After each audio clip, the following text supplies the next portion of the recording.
What if I told you that the you defend, the I you protect, is just a mask, one that's been carefully crafted over years, not to reveal who you are, but to hide what you fear? Have you ever paused to wonder if the person you show to the world is truly your authentic self, or just a character you've been playing for so long that you've forgotten where the mask ends and you begin? Today we're embarking on a journey, a philosophical autopsy of the ego, peeling back its layers to confront the illusions, fears, and stories that shape our lives. Let me share a moment from my own life, a time when I thought I had everything under control.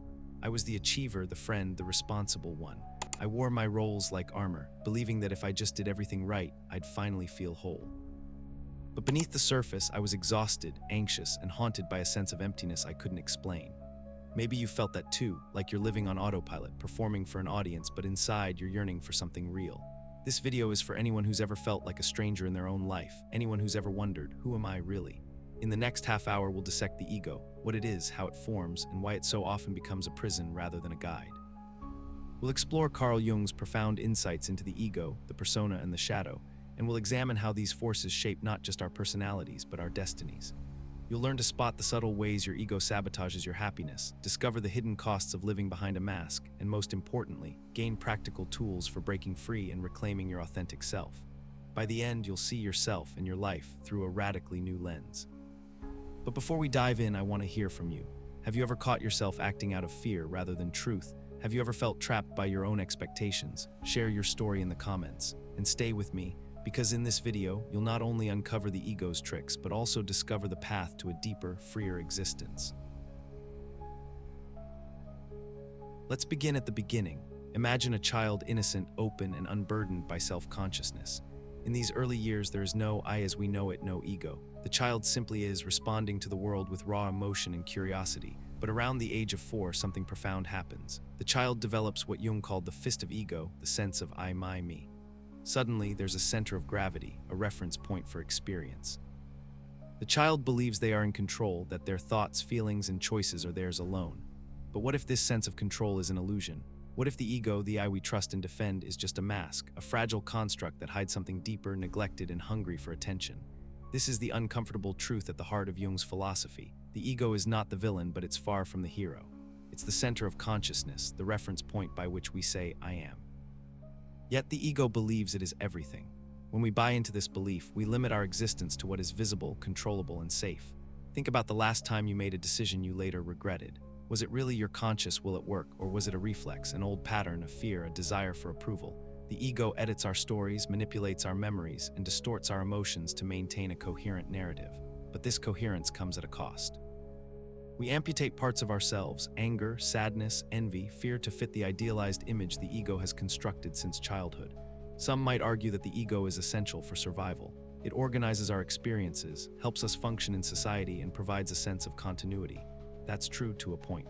The problem arises when we mistake the ego for our entire being, ignoring the vast ocean of the psyche that lies beneath. Ego is just one small island in our psyche. What happens to the rest? What do we hide and why? This is where the persona and the shadow come into play. As we grow, we learn to play roles. We wear masks to be accepted, admired, and loved. Jung called this mask the persona, the social face of the ego. From an early age, we're taught that certain parts of ourselves are inconvenient or unacceptable. Expressing anger is wrong, feeling envy is ugly, crying is weakness, wanting too much is selfish. So we hide, silence, filter, and repress. The persona is born from fear, fear of rejection, fear of not belonging, fear of not being enough. The ego, trying to protect us, creates an edited version of who we are, more acceptable, more presentable, more socially functional. We become nice, polite, controlled, but also incomplete and artificial, trapped in patterns that no longer make sense. The more we identify with this mask, the further we distance ourselves from our truth. This disconnection comes at a price: anxiety, emotional exhaustion, a constant feeling of inadequacy. We try to appear strong but feel fragile. We try to show control but live in internal chaos. On the outside, everything seems under control. On the inside, there's a muffled scream. And the most insidious part, we don't do this consciously. We believe the mask is who we really are, and the ego fulfills its most dangerous function, not just hiding our wounds, but convincing us they don't even exist. Pause and ask yourself, what parts of yourself have you hidden to fit in? When was the last time you acted out of fear rather than truth? What would it feel like to drop the mask, even for a moment? Everything we reject, our anger, envy, desires, doesn't disappear. It's pushed into the unconscious, forming what Jung called the shadow. The shadow is the hidden side of our personality, made up of everything the ego refuses to accept. While we strive to keep our mask intact, the shadow grows silently and dangerously. To begin healing, we must recognize the signs of ego's dominance. Constantly seeking approval, comparing ourselves to others, fear of making mistakes, needing to always be right, self-sabotage and missed opportunities, superficial relationships, inability to ask for help, unresolved resentments, a vague sadness with no apparent cause. The solution isn't to destroy the ego, but to integrate it. This means honest self-questioning. Who am I without my roles and masks? Who am I when no one is watching? Who am I without the need to please or defend myself?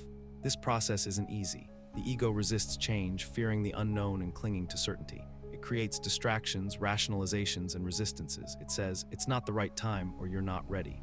The ego prefers a predictable unhappiness to the chaos of transformation. It fears the death of its old identity, even if that identity is suffocating you.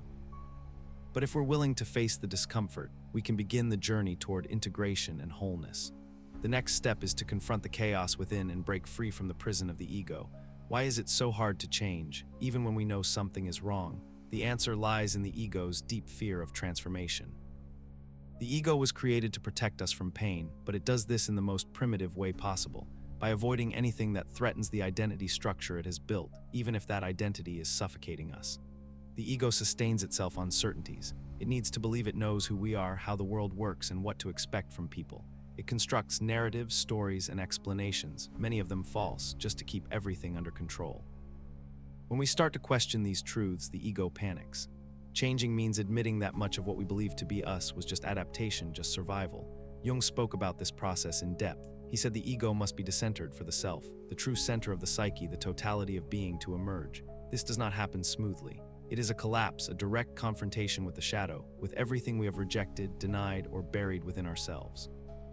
That's why so many people flee from self-knowledge. Knowing oneself is not a peaceful stroll through illuminated landscapes. It's a descent into the underground, a confrontation with chaos. Ask yourself, what stories has your ego told you to keep you safe? What truths have you avoided because they threaten your sense of self? Are you willing to face the chaos within to discover what lies beyond? Now that you've seen the prison, the question is, how do you escape? How do you stop being a hostage to a fragile, controlling, and fearful ego? The answer is not to destroy the ego, but to place it in its rightful place. The ego should not be eliminated, it should be integrated. For Jung, this is the true goal of individuation, to become a whole human being. But don't be fooled, this path requires more than reading and reflection. It demands a direct confrontation with what you've avoided your entire life. Everything you have suppressed, your traumas, wounds, unresolved emotions, is alive within you. They have merely been pushed into the unconscious, where they act as invisible forces. As long as you do not bring them to light, you will continue to live on autopilot, repeating patterns you do not understand, sabotaging your own steps. Practical steps, brutally honest self-questioning. Who am I without my roles and masks? Shadow work, journaling, therapy, creative expression, and honest conversation. Mindfulness and meditation, observing thoughts and emotions without judgment. Embracing discomfort, recognizing that growth requires facing pain and uncertainty. Seeking support, finding mentors, therapists, or communities that encourage authenticity.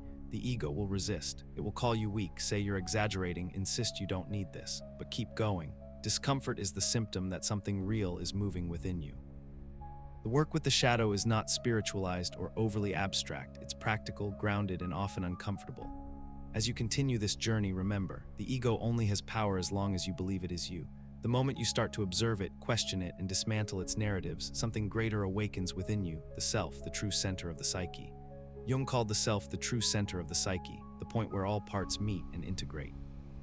To reach the self, you must traverse the chaos, descend to the foundation, and break with illusions.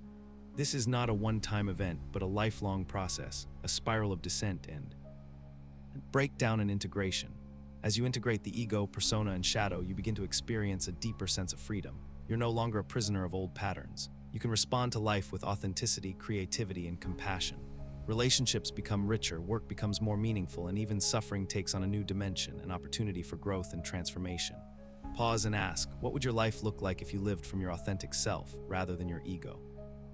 What possibilities might open up if you embraced your wholeness rather than hiding behind a mask? This struggle with ego isn't just personal, it's universal.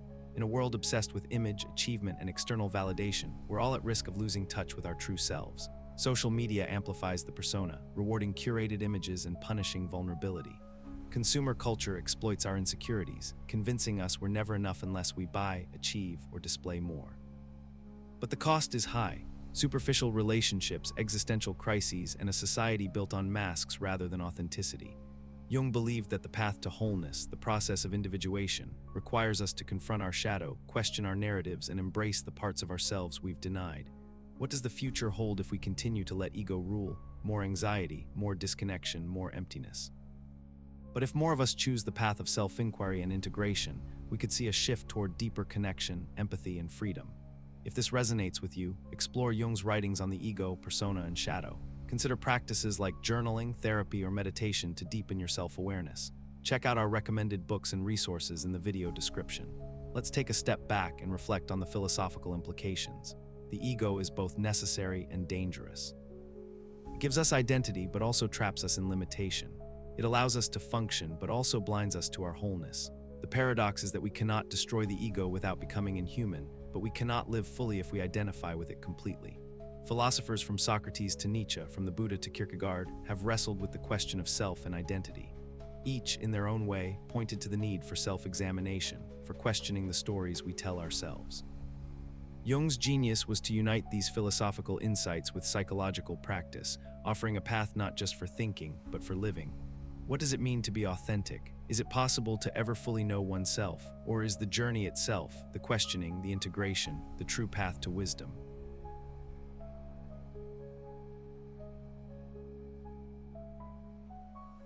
Today we explored the birth of the ego, the masks we wear, and the shadow we hide.